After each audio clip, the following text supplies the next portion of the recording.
Sekarang kita lanjutkan 5611. Qala al-muallif rahimahullah ta'ala qala Rasulullah sallallahu alaihi wasallam Amr bin As, sahabat Nabi sallallahu alaihi wasallam, itu termasuk salihi, orang-orang saleh Quraisy, dari kalangan orang Quraisy. Hadis ini derajatnya sahih, diriwayatkan oleh Al-Imam At-Tirmidzi rahimahullahu ta'ala. Hadis ini menunjukkan fadilahnya sahabat Nabi yang bernama Amr bin As, karena dijamin oleh Nabi sallallahu alaihi wasallam termasuk orang-orang yang saleh. Nah, apakah kita juga termasuk orang-orang yang saleh? Mari kita lihat di dalam penjelasan Allah Subhanahu wa taala ciri-ciri orang saleh, supaya kita bisa menilai diri kita sendiri, ya, termasuk orang saleh atau bukan. Pada surat Ali Imran ayat yang ke-114 juga 113. A'udzu billahi minasyaitonir rajim. Laisu sawaa'a min ahlil kitabi ummatun qa'imatun yatluna ayatillahi ana'al laili wa hum yasjudun. Jadi tanda orang soleh salah satunya adalah membaca ayat-ayat Allah pada waktu-waktu malam dalam keadaan sujud, maksudnya dalam keadaan sholat. Jadi sholat malam ini adalah tanda orang soleh. Yang tidak sholat malam berarti bukan orang soleh. Atau mungkin sholat malam kita sedikit, ya, berarti kesolehan kita juga sedikit, tergantung sesuai dengan tingkat sholat malam kita. Ya, bisa kita tingkatkan kesolehan kita dengan meningkatkan tahajud kita. Yu'minuna billahi wal yawmil akhir wa ya'muruna bil ma'ruf wa yanhauna 'anil munkari wa yusari'una fil khairati wa ulaika minas shalihin. Ini dalilnya, ya. Wa ulaika, dan mereka itu minas shalihin, termasuk orang-orang yang soleh. Jadi selain salat malam juga iman kepada Allah, amar ma'ruf nahi munkar, kemudian bercepat-cepat di dalam kebaikan-kebaikan. Dengan adzan ya langsung wudu, salat, enggak usah ngobrol-ngobrol dan sebagainya sehingga jadi telat salatnya. Baik, ini tanda orang soleh. Maka Amr bin As ini mempunyai ciri-ciri apa yang sudah disebutkan di dalam Al-Quran. Dan ada hadis yang lain yang menunjukkan fadilahnya Amr bin As. Nabi Shallallahu Alaihi Wasallam mengatakan dalam hadis yang sahih, Aslaman nas wa amana Amr bin As. Kita lihat di dalam kitab Al-Jami' As-Saghir. Aslaman nas, telah masuk Islam orang-orang, yaitu para sahabat-sahabat Nabi Shallallahu Alaihi Wasallam. Kemudian wa amana, dan telah beriman Amr bin As. Jadi Amr bin As mendapatkan kelebihan dari kalangan sahabat-sahabatnya, karena Islam itu derajatnya di bawahnya iman. Iman itu lebih tinggi daripada Islam, sehingga para ulama menggambarkan seolah-olah ada lingkaran kecil, kemudian ada lingkaran lebih besar lagi, ada lingkaran lebih besar lagi. Nah, lingkaran paling kecil ini namanya adalah ihsan. Lingkaran yang lebih gede adalah iman. Lingkaran yang paling gede adalah Islam. Artinya kalau orang masuk dalam lingkaran paling gede, yaitu Islam, belum tentu dia masuk dalam lingkaran iman. Artinya orang Muslim belum tentu mukmin. Tapi kalau orang mukmin sudah tentu pasti Muslim, ya. Karena dia masuk dalam lingkaran kecil, berarti pasti masuk dalam lingkaran yang lebih besar. Nah, maka tidak setiap orang Muslim pasti mukmin. Tidak setiap orang mukmin pasti muhsin, ya. Derajat paling tinggi adalah ihsan. Itu gambaran para ulama ketika menunjukkan tingkatan-tingkatan Islam, iman, dan ihsan. Baik, kita kembali ke hadis yang tadi kita baca, yaitu Amr bin As mendapatkan jaminan termasuk orang-orang yang soleh. Kemudian ada sebuah kisah yang sangat bagus yang saya mendapatkannya di dalam kitab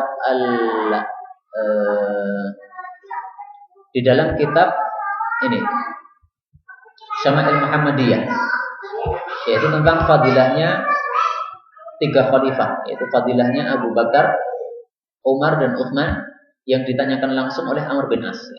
An Amr bin As. Amr bin As bercerita, adalah Rasul Shallallahu Alaihi Wasallam itu biasanya kalau bicara dengan orang, itu beliau menghadapkan wajahnya kepada orang itu dan menghadapkan ucapannya kepada orang itu. Sehingga saya, kata Amr bin As, menyangka bahwasanya saya ini adalah orang yang paling baik di antara sahabat Nabi. Karena kalau Amr bin As ngomong dengan Nabi, itu Nabi perhatian banget sama Amr bin As. Maka dalam hatinya, oh saya ini berarti orang paling baik. Saya paling dicintai oleh Nabi. Maka suatu saat Amr bin As berkata, ya Rasulullah, ana khairun atau Abu Bakar? Mana lebih baik, saya atau Abu Bakar? Nabi mengatakan, Abu Bakar lebih baik. Saya bertanya lagi, saya atau Umar yang lebih baik? Nabi mengatakan, Umar lebih baik. Saya bertanya lagi, saya lebih baik atau Utsman yang lebih baik? Nabi mengatakan, Utsman. Falamma sa'altu Rasulullah fasadaqani. Saya bertanya kepada Rasulullah, maka Rasul jujur kepada saya, karena Nabi nggak pernah ngomong bohong. Falawadittu annani lam akum sa'altuhu. Kata Amr bin As, maka sungguh saya sangat ingin andaikan tadi nggak usah bertanya. Karena kalau bertanya sudah divonis Nabi. Kamu kalau dibandingkan Abu Bakar, Umar, Utsman, udah kalah dong. Andaikan tidak bertanya apa? Tidak divonis kayak begitu. Maka meskipun Amr bin As ini mempunyai kelebihan di mata Nabi Shallallahu Alaihi Wasallam termasuk orang soleh, tapi masih ada yang lebih soleh di atasnya. Abu Bakar, Umar, Utsman, dan lain-lainnya sahabat Nabi yang lebih utama. Baik. Berikutnya 5612. Umron atau Imron di sini. Umron ya. Umron kemakmuran Baitul Maqdis. Baitul Maqdis itu adalah masjid yang ada di Palestina, Baitul Maqdis. Itu kharabu Yathrib. Itu rusaknya kota Yathrib. Yang dimaksud rusak di sini adalah kosong. Kosong itu sudah tidak ada penghuninya lagi. Tapi kata asal kharab itu kata asalnya adalah artinya adalah rusak. Tapi yang di sini yang dimaksud bukan rusak. Wa kharabu Yathrib, dan kosongnya kota Yathrib yaitu kota Madinah adalah khurujul malhamah, keluarnya malhamah. Malhamah itu peperangan besar antara orang kafir dengan muslim. Itu malhamah. Wa khurujul malhamah, dan keluarnya malhamah itu fathul Konstantiniyah, penaklukan kota Konstantinopel. Konstantinopel di mana? Di Irak. Di Turki ya. Di Turki. Wa fathul Konstantiniyah, dan penaklukan Konstantinopel itu adalah khurujud Dajjal, keluarnya Dajjal. Hadis ini menunjukkan bahwasanya Dajjal masih lama ya, belum muncul di tengah-tengah kita, karena harus melewati 1, 2, 3, 4 ya. 4 perkara ini. 4 perkara itu adalah yang pertama harus melewati makmurnya Baitul Maqdis. Sekarang Baitul Maqdis belum makmur. Karena orang muslim mau datang ke Baitul Maqdis dilarang, dihalang-halangi oleh orang-orang kafir, sehingga belum makmur. Ya sudah ada orang-orang Islam di dalamnya, akan tapi tidak semakmur masjid-masjid yang lainnya. Tapi kalau Baitul Maqdis sudah makmur, maka nanti kota Madinah yang ada Masjid Nabawinya jadi kosong. Karena orang-orang sudah pada pindah keluar dari kota Madinah. Nah, kalau kota Madinah sudah kosong, akan terjadilah peperangan antara orang kafir dengan orang muslim, yang ini disebut sebagai malhamah ya, malhamah kubro, peperangan yang paling besar. Sehingga kalau orang-orang mengatakan bahwasanya perang di Suriah sekarang ini adalah malhamah, itu salah besar. Saya mengatakan salahnya 3 kali. Karena salahnya udah keterlaluan, nggak baca hadis Nabi, atau baca hadis Nabi tapi dipotong, sebagian saja dibaca, yang lainnya dibuang. Nah, ini hadisnya sahih. Di situ silahkan diganti ya. Kalau di situ dikatakan dhaif oleh Asyuti, tapi oleh Asy-Syaikh Al-Albani dikatakan hadis ini sahih, riwayat Ahmad dan Abu Dawud dari hadisnya Mu'adz bin Jabal rahimahullah ta'ala. Tayyib. Karena kita sudah mengetahui semuanya bahwasanya kota Madinah sekarang itu masih rame-ramenya.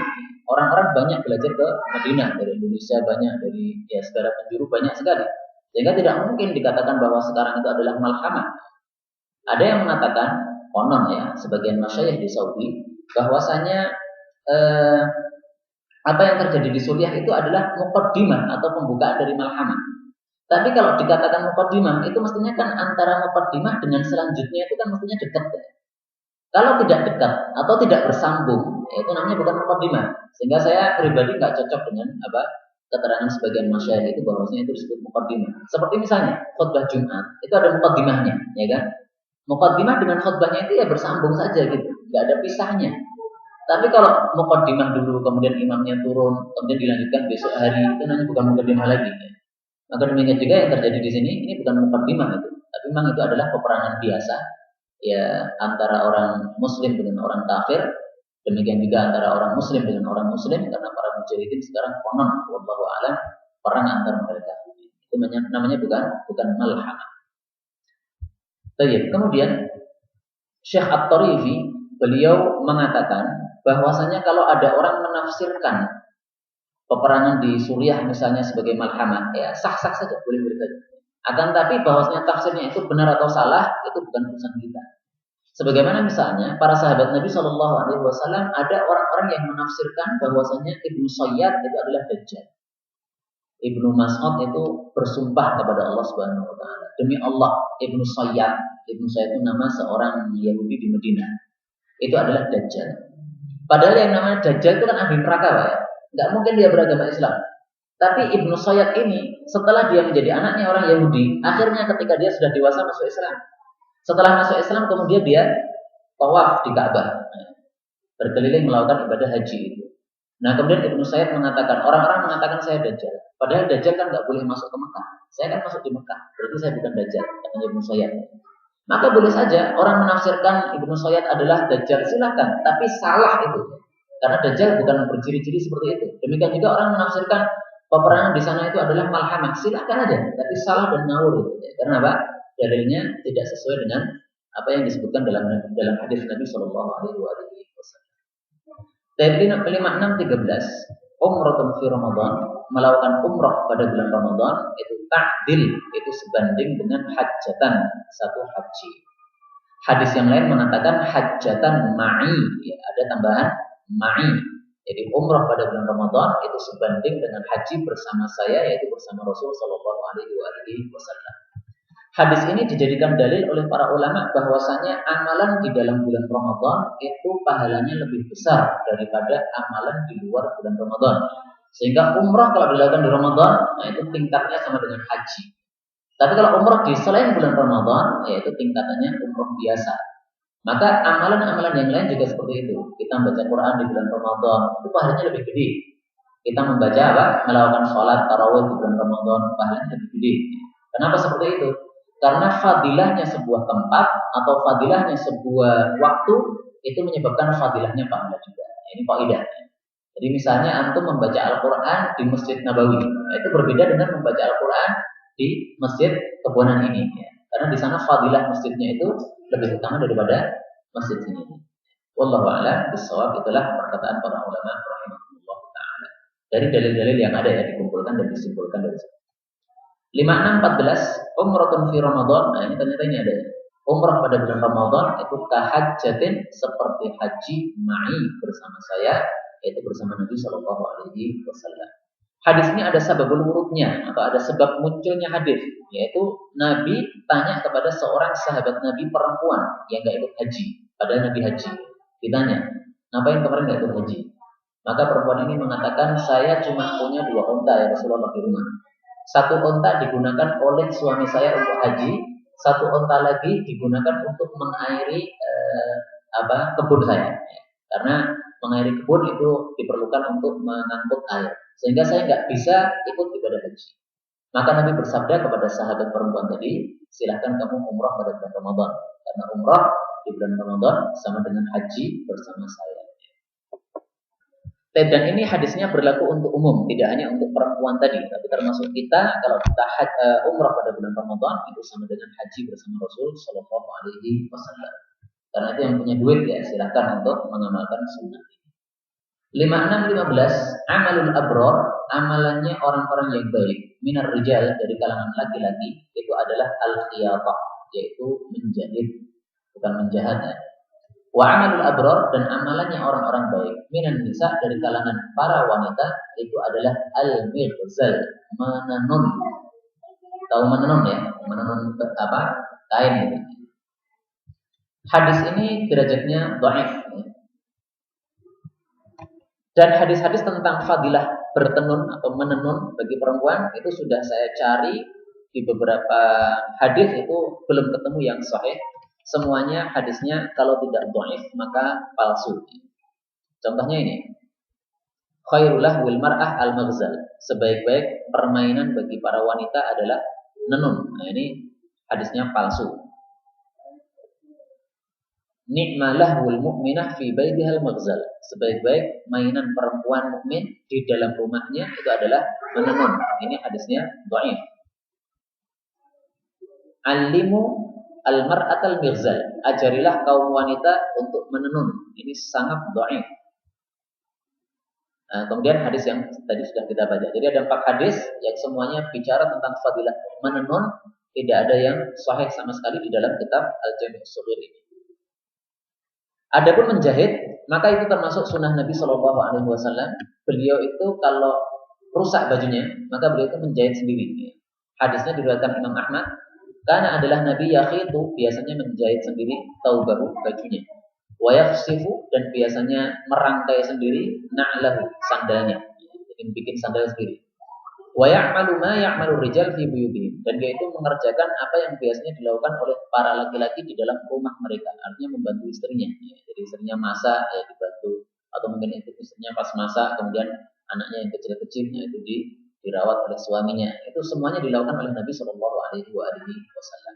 Sehingga kalau ada orang rusak bajunya, kemudian ditambal sendiri, dijahit sendiri, ditontomi sendiri, dalam keadaan niatannya mengikuti sunnah Nabi, ini ada pahala. Karena Nabi SAW biasanya menjahit sendiri bajunya. Maka silahkan diniatkan untuk mengikuti sunnah Nabi SAW. Jangan sampai gak ada niatan ya, karena kalau gak ada niatan ya gak ada pahalanya. Niat kita itu yang menyebabkan munculnya pahala. 5616 amalul birri kulli, amalul birri, amalan kebaikan kullihi, semuanya itu adalah nisful ibadah, separuh dari ibadah. Buat doa, sementara berdoa itu nisfun, separuhnya lagi. Fa'idha maka apabila aradallahu ta'ala, Allah itu berkehendak bi abdin, terhadap seorang hamba, berkehendak apa? Khairan, akan suatu kebaikan, intaha, cenderunglah qalbuhu, hatinya itu liddu'a, untuk berdoa. Hadis ini dhaif, menunjukkan fadilahnya doa, bahwasanya Allah itu kalau suka kepada hamba, maka dijadikan hamba ini suka berdoa. Meskipun hadis ini dhaif, tapi ada hadis yang menghasung kita supaya kita itu banyak berdoa kepada Allah Subhanahu wa taala, yang hadisnya sahih. Sangat banyak, ini salah satunya aja. Nabi mengatakan a'jazun nas, manusia yang paling loyo itu adalah man ajiza 'anid du'a, orang yang loyo dari berdoa. Jadi orang tidak mau mengangkat tangannya untuk berdoa kepada Allah, itu dianggap orang paling loyo dalam Islam ini. Meskipun dia badannya kokoh, akan tapi kalau malas berdoa, orang loyo di mata Allah Subhanahu wa taala. Maka kemarin ya, saya hari Sabtu ya, hari Jumat kemarin keliling di beberapa kiai di Sragen. Itu alhamdulillah saya dapatkan sebuah faedah yang sangat besar dari beberapa kiai itu. Salah satunya adalah sebuah cerita. Ada orang-orang punya masalah berat, kemudian datang kepada seorang kiai di Sragen, namanya Ustaz Fakhrudin, Kiai Fakhrudin. Nah, beliau ditanya, kemudian beliau menjawabnya gini, antum semuanya adalah orang Muslim. Orang Muslim itu diberi senjata oleh Nabi Shallallahu Alaihi Wasallam, yaitu berupa doa. Kalau memang kita itu tidak bisa berusaha kecuali dengan doa, ya sudahlah, kita berdoa saja. Maka semuanya diikhlaskan kepada Allah Subhanahu Wa Taala, berdoa yang sungguh-sungguh, tengah malam, sambil ikhlas kepada Allah Subhanahu Wa Taala yang khusyuk, maka insya Allah dikabulkan. Nah, ternyata benar. Kita beberapa hari kemudian urusan jadi beres. Asalnya mereka itu diperkarakan di pengadilan yang sebelumnya akan kalah, akan tapi berkat doa kepada Allah Subhanahu Wa Taala, maka alhamdulillah dimenangkan oleh Allah Subhanahu Wa Taala. Kemudian apa yang dikatakan oleh kiai tadi sebenarnya ada dalam hadis ya, tapi hadisnya dhaif, yaitu diriwayatkan doa, berdoa itu adalah silahul mukmin, senjatanya orang beriman. Ini ada hadisnya. Tadi apa hadisnya? Hadis yang palsu. Kemudian hadis berikutnya hadis yang dhaif. Jadi diriwayatkan dua lafal, yang satunya ni'ma silahul mukmin, yang satunya doa silahul mukmin. Ni'ma silahul mukmin as-sabr wa doa. Ya, meskipun hadis-hadis ini dhaif, tapi sangat jelas sekali bahwasanya berdoa kepada Allah adalah sebuah amalan yang mulia, sehingga tetap kita amalkan doa itu dan kita performnya. 5617 amalul jannah, perbuatannya jannah, maksudnya perbuatannya ahli jannah itu adalah as-sidqu, yaitu jujur. Fa idza maka apabila sadaqal abdu, hamba itu jujur, barra, yaitu berbuat baik. Wa idza barra, dan jika dia itu berbuat baik, amana, dia itu beriman. Wa idza amana, dan jika dia itu beriman, dakhala jannah, pasti masuk ke dalam jannah.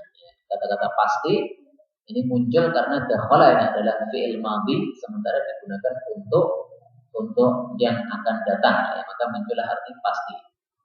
Wa amalun nar, dan perbuatannya neraka, maksudnya perbuatan ahli neraka itu adalah al-kadzibu, bohong atau dusta.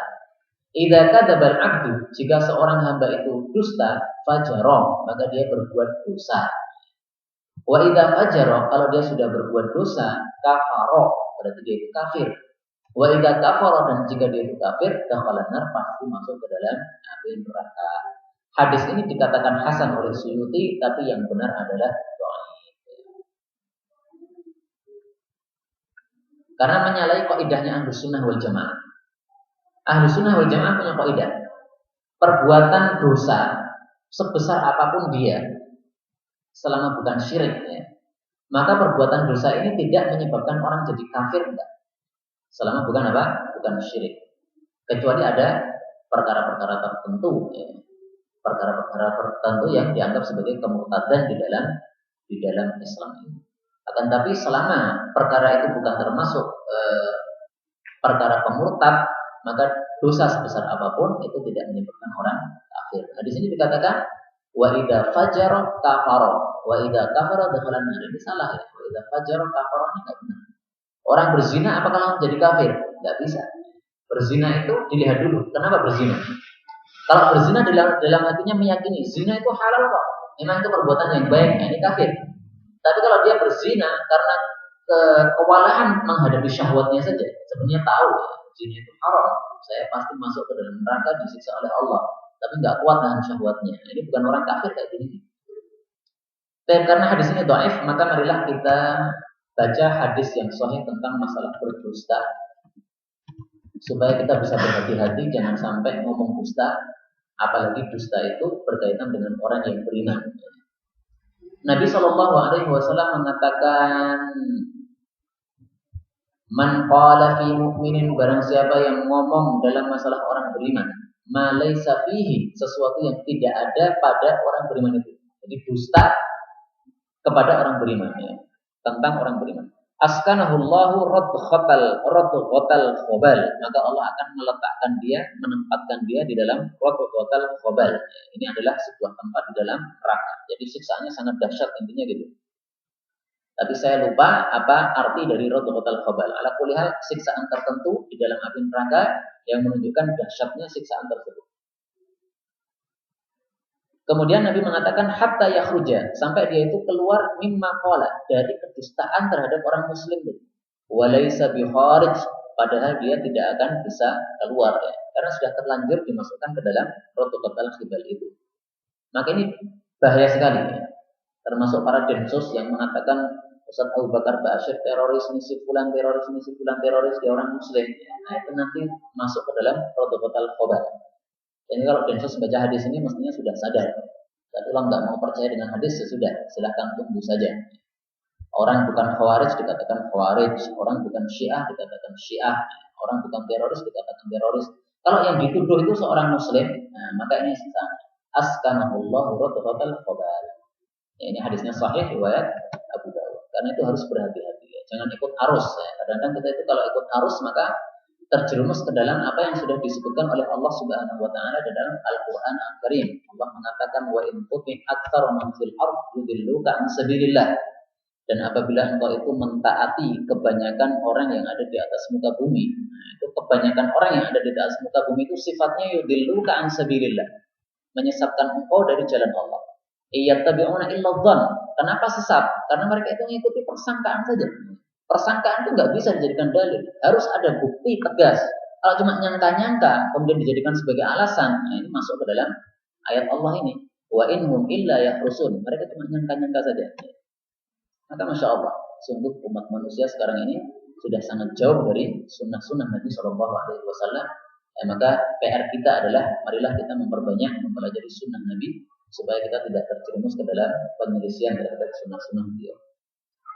Ayat 56-18. Amalun qalilun amalan yang sedikit fi sunnatin di dalam sunnah Nabi itu khairun lebih baik min amalin katsirin daripada amalan yang banyak fi bid'atin di dalam bid'ah. Hadis ini dhaif ya. Dan yang benar hadis ini bukan sabda Nabi, tapi ini perkataan sahabat Nabi yang bernama Ibnu Mas'ud radhiyallahu taala. Karena para ulama menukil ucapan ini dari Ibnu Mas'ud, bukan dari Nabi ya. Jadi Ibnu Mas'ud mengatakan iktisadun fi sunnah khairun min ijtihadin fi bid'ah. Sedang-sedang di dalam sunnah itu lebih baik daripada sungguh-sungguh tapi di dalam bid'ah. Ya misalnya tahlilan ya, 40 harian, 10 harian, 100 harian. Ini kan sungguh-sungguh dia. Bersungguh-sungguh tahlil mungkin dari Ba'da Isya sampai subuh, sungguh-sungguh nambahin amalan-amalan. Tapi itu semuanya adalah bid'ah. Nah, kata Ibnu Mas'ud, lebih baik kita sedang-sedang. Sudah tahlilnya taruh saja setelah sholat. Ya. Setelah sholat selesai kita berwirid membaca tahlil, itu ada sunnahnya itu. Itu baik daripada apa? Bersungguh-sungguh tapi nggak ada dalilnya. Maka berzikir sendiri-sendiri itu lebih baik daripada berzikir berjamaah bersama-sama, meskipun itu apa? Menghabiskan tenaga yang sangat besar, sungguh-sungguh tapi itu tidak ada nilainya di hadapan Allah Subhanahu wa taala. Karena itu Imam Al-Munawi di dalam kitab Faidul Qadir yang syarah hadis ini, beliau mengatakan, fa'alaika maka keharusan bagimu antal basas sarawil qa'idan, hendaklah kamu kalau memakai celana itu dalam keadaan duduk. Wa ta'tamma qa'iman, kalau memakai serban itu dalam keadaan berdiri. Dan seterusnya beliau itu menyebutkan sunnah-sunnah Nabi. Jadi sunnah Nabi itu kalau memakai celana dalam keadaan duduk. Sunnah Nabi ketika beliau memakai serban dalam keadaan berdiri. Sunnah Nabi ketika memakai sandal dalam keadaan duduk. Ya. Maka beliau sebutkan, nah ini supaya kita ini masuk ke dalam sunnah Nabi, tidak keluar kepada bid'ah, maka adalah kita lakukan apa yang dilakukan oleh Nabi Shallallahu Alaihi Wasallam persis, meskipun dalam masalah memakai sarung, ya, memakai sandal dan sebagainya. Tapi terus terang, saya jujur saja ya, hadis tentang memakai celana dalam keadaan duduk ini belum ketemu, sehingga masih PR. Apakah benar termasuk sunnah Nabi memakai celana dalam keadaan duduk? Kalau sandal dalam keadaan duduk memang ada hadisnya, sahih. Tapi para ulama berselisih pendapat. Ada yang mengatakan itu adalah sandal secara umum. Jadi sandal teklek, apa sandal jepit semuanya duduk dulu. Dan itu yang diikuti oleh guru saya dari Sudan namanya Syekh Naji. Beliau itu kalau mau pakai sandal, maka sandalnya dibawa dulu ya, ke dekat kursi sana. Baru kemudian diletakkan itu, duduk di atas kursi, baru pakai sandal. Selalu begitu. Tapi kalau tidak ada kursi di sekitar situ, ya maka beliau terpaksa yang ngesot di situ, ngesot di depan masjid misalnya, ya, kemudian baru memakai sandalnya. Masya Allah, beliau sangat dahsyat sekali dalam mengikuti sunnah. Tapi sebagian ulama berpendapat tidak seperti itu. Ini tujuannya adalah untuk supaya kita tidak terkena madharat. Jadi ini berlakunya untuk mungkin sepatu, gitu ya, yang kita kesulitan kalau memakainya dengan berdiri. Maka supaya kita tidak termadharati oleh sepatu kita, duduk dulu, baru pakai sepatu, ditalikan yang benar, nah gitu kan. Tapi kalau sandal nggak usah pakai dulu, nggak ada masalah, cuma masukkan aja, udah bisa dipakai. Wallahu a'lam bishawab. Tab 5619. Ini sudah jam 8:15, tapi kita tadi mulai jam 8 kurang 1/4 ya. Tambahin lagi ya. Apa? Iya, sisanya mundur ya. Baik, makanya kita tambahkan lagi. 5619. Amila, telah beramal hada, orang ini qalilan, sedikit, wa ujira, dan dia diberi pahala katsiran. Hadis ini termasuk hadis yang kita tidak paham maksudnya kecuali harus tahu sebabnya. Sebabnya apa? Ada seorang berkata kepada Nabi Shallallahu Alaihi Wasallam, ya Rasulullah, saya perang dulu, jihad dulu, atau saya masuk Islam dulu? Kata Nabi, masuk Islam dulu. Nggak boleh jihad tanpa masuk Islam. Akhirnya mengatakan asyhadu an la ilaha illallah, asyhadu anna muhammadar rasulullah. Udah masuk Islam, dia ikut perang. Pada perang tersebut dia langsung mati. Maka Nabi berkomentar, orang ini amalnya dikit, tapi pahalanya gede dia. Karena apa? Matinya dalam keadaan syahid fisabilillah. Karena itu kalau pengen mendapatkan pahala yang besar, caranya gampang saja. Ikut perang, tapi yang fisabilillah ya. Jangan perang yang antar mujahidin, seperti di Afghanistan, di Suriah, yang lainnya jangan. Ya. Karena fatwa-fatwa para ulama kita, Syekh Shalih Fauzan, Syekh Abdul Rahmani dari Saudi, semuanya berfatwa itu adalah fitnah, bukan jihad. Ya. Antara mujahidin dengan mujahidin perang itu bukan jihad fisabilillah. Itu namanya apa? Jihad fitnah. Enggak boleh apa? Enggak boleh dilakukan. Ayat 5620 umumkanlah bisalam dengan ucapan salam. Wa dan umumkanlah bitashmid dengan doa terhadap orang yang bersin. Hadis ini doa. Apa yang dimaksud mengumumkan? Yang dimaksud kalau kita itu salam, maka jangan assalamu alaika, ya, tapi alaikum. Karena kalau ka itu kan kamu satu orang. Ya. Assalamu alaika, mudah-mudahan keselamatan untuk kamu saja. Tapi kalau assalamualaikum, mudah-mudahan keselamatan untuk kalian semuanya. Ya, makanya dimaksud apa? Mengumumkan. Sehingga para ulama mengatakan salam itu memang boleh. Assalamualaikum untuk laki-laki, assalamualaikum untuk wanita, tapi lebih utama assalamualaikum. Karena kalau kita assalamualaikum dan hati kita meniatkan salamnya itu adalah untuk semua orang Islam yang mendengar salam kita, ya maka pahalanya lebih besar kan? Karena salam kepada satu orang berarti mendoakan satu orang, pahalanya pahala mendoakan satu orang. Salam kepada 3 orang, mendoakan kepada 3 orang berarti pahalanya mendoakan 3 orang. Semakin banyak yang disalami, maka akan semakin banyak yang mendapatkan pahala dari Allah Subhanahu wa taala. Demikian juga doa terhadap orang yang bersin. Alhamdulillah, itu kan orang bersin. Kita mengatakan apa?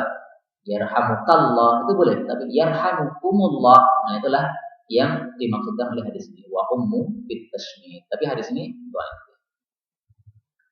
Nah, intinya saja kita membaca assalamualaikum boleh, yarhamukallah, yarhamukumullah juga boleh. Kemudian hadis berikutnya 5621. Ammi, paman saya, wasinu abi, dan semisal bapak saya itu adalah Al-Abbas, Abbas bin Abdul Muttalib. Hadis ini derajatnya hasan ya. Dan hadis ini menunjukkan fadilahnya Abbas radhiyallahu taala anhu dan menunjukkan fadilahnya paman bagi semua orang, termasuk bagi kita. Ya, kita kalau punya paman dari pihak bapak, bukan dari pihak ibu, itu mempunyai fadilah sebagaimana fadilah bapak kita. Jadi kita berbuat baik kepada paman kita sebagaimana kita berbuat baik kepada bapak kita. Karena itu dikatakan oleh Nabi, paman itu sebagai sama dengan bapak. 5622 anil gulam, dari anak laki-laki atau bayi laki-laki itu aqiqatani, ada 2 aqiqah, maksudnya 2 hewan, 2 kambing. Wa anil jariyah, dan dari bayi perempuan itu aqiqatun, 1 aqiqah, maksudnya apa? 1 kambing. Hadis ini tidak ada derajatnya, silakan ditulis sendiri sahih. Hanya saja para ulama mengatakan ini tidak wajib ya, ini sunnah. Alias apa? Kalau saya punya anak laki-laki, saya tidak bisa mengangkoi kecuali 1 kambing, tidak ada masalah. Silahkan, 1 kambing aja. Ya. Tapi kalau saya punya duit, ya sebaiknya mengikuti sunnah Nabi ini, 2 kambing. Tapi tidak wajib, dan itu sudah sah. Sehingga jangan berpikiran, wah saya nggak punya duit kecuali 1 juta, hanya bisa beli 1 kambing. Sudahlah, nanti nggak usah aja. Jangan gitu. Bisanya 1, ya 1 itu, tidak ada masalah. Karena Nabi juga pernah, beliau itu mengakikoi Hasan dan Husain, karena kan kembar nih. Ini masing-masing 1 kambing, 1 kambing. Meskipun memang riwayatnya berbeda ya. Ada yang mengatakan masing-masing 2 kambing, 2 kambing. Tapi ada juga yang hadis yang mengatakan 1 kambing, 1 kambing. Wallahu a'lam bishawab. Tapi alhamdulillah nggak ada masalah, 1 kambing sudah sah. 5623 anil gulam, dari bayi laki-laki syatani, 2 kambing mukafiatani, yang sama. Maksudnya sama dari segi usianya. Wa anil jariyah, dan dari bayi perempuan itu syatun, 1 kambing. Ini maksudnya di dalam masalah akikah. Sehingga jangan sampai kita itu milih kambingnya itu yang satu yang gemuk, kemudian yang satu yang paling kurus, jangan gitu ya. Tapi apa? Yang setara gitu ya, yang sedang-sedang gitu ya, jangan yang paling kurus gitu. Karena itu fadilahnya adalah untuk kita sendiri. Semakin banyak yang kita keluarkan, maka akan semakin banyak pahala. Kita tambah 2 hadis lagi ya, supaya pas pada nomor ganjil. 5625 anil gulam, dari anak laki-laki syatani, 2 kambing. Wa anil jariyah, dan dari bayi perempuan syatun, 1 kambing. La yadurrukum, tidaklah memadarati kalian adzukranan, apakah dia itu jantan, kunna, adalah dia kambing, am ataukah inasan, betina. Hadis ini menunjukkan bahwasanya hewan akikah itu boleh betina, boleh jantan ya. Kambingnya itu tidak harus jantan. Nah, para ulama mengatakan hukum akikah itu sama persis dengan hukum kurban. Hewan kurban itu sama. Sehingga kalau kita mau kurban Idul Adha dengan kambing yang betina itu hukumnya sah, tapi pahalanya di bawahnya. Kenapa? Karena yang namanya jantan itu lebih mahal daripada betina. Dan pahala itu disesuaikan dengan keletihan kita dan kepayahan kita dan kesusahan kita di dalam mengamalkan ibadah kita itu. Kita keluarkan duit 1 juta untuk beli kambing jantan. Kita keluarkan duit 500.000 untuk kambing betina. Nah ini meskipun usianya sama, 1 tahunnya kambing itu, maka pahalanya berbeda. Meskipun sama-sama 1 ekornya, ya, tapi tetap apa? Tetap berbeda. 5625 an yaminir rahmani ta'ala, di kanan Allah Subhanahu wa taala. Di bagian kanannya Allah Subhanahu wa taala. Wa kilta yadayhi, dan kedua tangan Allah taala itu yaminun, semuanya kanan. Tidak ada tangan kirinya. Bagaimana maksudnya? Enggak usah ditanyakan. Nanti aja ketemu Allah di jannah. Rijalun, ada beberapa laki-laki laisu yang mereka itu bukanlah bi anbiya, bukan para nabi, wala syuhada, bukan para orang-orang syahid dalam jihad fisabilillah. Yaghsha, telah menutupi bayadu, keputihan wujuhihim, wajah-wajah mereka, maksudnya cemerlangnya ya wajah-wajah mereka itu menutupi nadharon nadhirin, penglihatannya orang-orang yang melihat. Maksudnya apa? Menyilaukan. Jadi wajahnya bersinar menyilaukan. Yaghbituhum, iri kepada mereka, an-nabiyun, para nabi, wasyuhada, dan orang-orang yang mati syahid. Kenapa iri? Bimaq'adihim, karena posisi mereka, wa qurbihim, dan kedekatan mereka minallahi ta'ala, kepada Allah Subhanahu wa ta'ala. Siapa mereka itu? Apakah kita termasuk mereka? Nah, kita baca. Hum, mereka itu adalah juma'un, beberapa kelompok, min, dari, nawazi', berbagai, al-qabail, kabilah-kabilah. Jadi campur ya, ada orang Jawanya, ada orang Sundanya, ada orang Muhajirin, ada orang Ansar. Yajtami'un, mereka itu berkumpul ala dzikrillah, di atas zikir kepada Allah. Termasuk kita sekarang ini, majelis ilmu adalah zikir. Fayantabuna, lalu mereka itu memilih at-thayyibal kalam, at-thayyib yang baik-baik, al-kalam dari ucapan, maksudnya memilih ucapan yang baik, kama sebagaimana yang taqi memilih akilut tamri, pemakan kurma, memilih apa? At-thayyibahu, yang baik-baik dari kurma itu. Jadi sebagaimana orang yang makan kurma itu pasti memilih yang baik, yang jelek dibuang, demikian juga orang yang mencari ilmu itu pasti memilih yang baik-baik ya. Ini gurunya ngajar, wah ini baik dicatat, wah ini baik masukkan otak, wah ini baik nanti saya amalkan gitu. Tapi yang jelek-jelek jangan diikuti ya. Karena yang namanya guru itu juga manusia biasa, bisa salah ya. Kalau ada salahnya jangan diikuti ya. Tapi hadis ini riwayat Tabarani. Misalnya guru yang salah gimana ya. Pernah saya ketemu dengan salah satu ustadz ya, tapi meskipun saya tahu ustadznya ini hanya guyon ya, tapi guyonnya salah. Jadi waktu itu kita beberapa orang ketemu beberapa kiai. Di rumahnya kiai itu biasanya kalau ada tamu itu yang bagian nyugui itu adalah para cewek, ya, para akhwat, ya, santri-santriwati itu. Kemudian karena kami membawa juga beberapa santri, ya, santri dari salah satu teman saya ustadz itu punya pondok. Nah santrinya ini baru masuk ketika kiai pemilik rumah keluar, ya. Maka ditegur oleh kiainya tadi. Cah nom-nom itu bener mlebune sik dhewe ya. Karena yang nyuguhi di sini cewek-cewek cantik, nanti antum bisa ngelamar langsung. Nah, ini salah seperti ini ya. Karena apa? Santri itu datang ke situ bukan untuk melamar, ya. Tapi santri itu datang ke situ untuk apa? Mencari ilmu. Ya, sebaiknya benar. Nah, menurut saya benar ya. Santri itu di luar dulu. Kalau perempuannya sudah selesai nyuguhi, yang baru masuk ke situ supaya tidak terganggu apa? Iman. Wallahu a'lam bishawab ya. Hadis ini dikatakan hasan derajatnya oleh Suyuti, tapi dikatakan dhaif oleh Syekh Al-Albani rahimahullah. Tapi sebagian dari isi hadis ini sahih. Jadi di dalam hadis ini dikatakan Allah itu kedua tangannya kanan semuanya, tidak ada tangan kirinya. Ini sahih. Karena di dalam hadis riwayat Muslim, Nabi Shallallahu Alaihi Wasallam juga mengatakan hal yang sama. Beliau mengatakan riwayat Muslim ya, Innal muqsitin, sesungguhnya orang-orang yang jujur, orang-orang yang adil, indallah di hadapan Allah yaumul qiyamah, di hari kiamat nanti, ala manabira min nur, berada di atas mimbar-mimbar yang bersinar. An yaminir rahman, di bagian kanannya Allah Ar-Rahman. Wakil tayadaihi yamin, kedua tangannya Allah kanan semuanya. Siapakah orang yang adil? Alladzina ya'diluna fi hukmihim wa ahdihim. Orang-orang yang adil dalam masalah satu, ketika memberi hukum. Yang kedua, ketika mempunyai keluarga, adil kepada keluarganya, ya, anak-anaknya, kepada istrinya. Wa ma wulu, dan perkara-perkara yang mereka urusi, adil di dalamnya. Nah, di sini termasuk adil di dalam apa? Hukmihim. Di dalam memberi hukum itu harus adil kita. Maka tidak boleh kebencian kita kepada seseorang atau kepada suatu kaum, kemudian kita tidak adil dalam menghukumi mereka. Termasuk yang dinilai tidak adil oleh para ulama yang muhaqqiqin, ulama muhaqqiqin seperti Ibnu Taimiyah, kalau orang zaman dulu atau orang zaman sekarang Syekh Utsaimin, Syekh Albani dan Syekh Ibnu Baz, menghukumi orang Syiah dengan hukum yang sama. Orang Syiah semuanya kafir total, tidak ada pengecualian. Ini orang yang tidak adil. Orang Syiah itu ada yang kafir, ada juga yang fasik saja. Dilihat dulu kesyiahannya di mana. Maka Syiah itu sebagaimana racun kalau saya gambarkan. Racun itu jelas jeleknya. Racun itu jelas apa? Mematikannya. Tapi racun itu kalau dimasukkan dalam minuman ini jangan dikatakan minuman ini berarti semuanya racun, bukan. Semuanya racun bukan.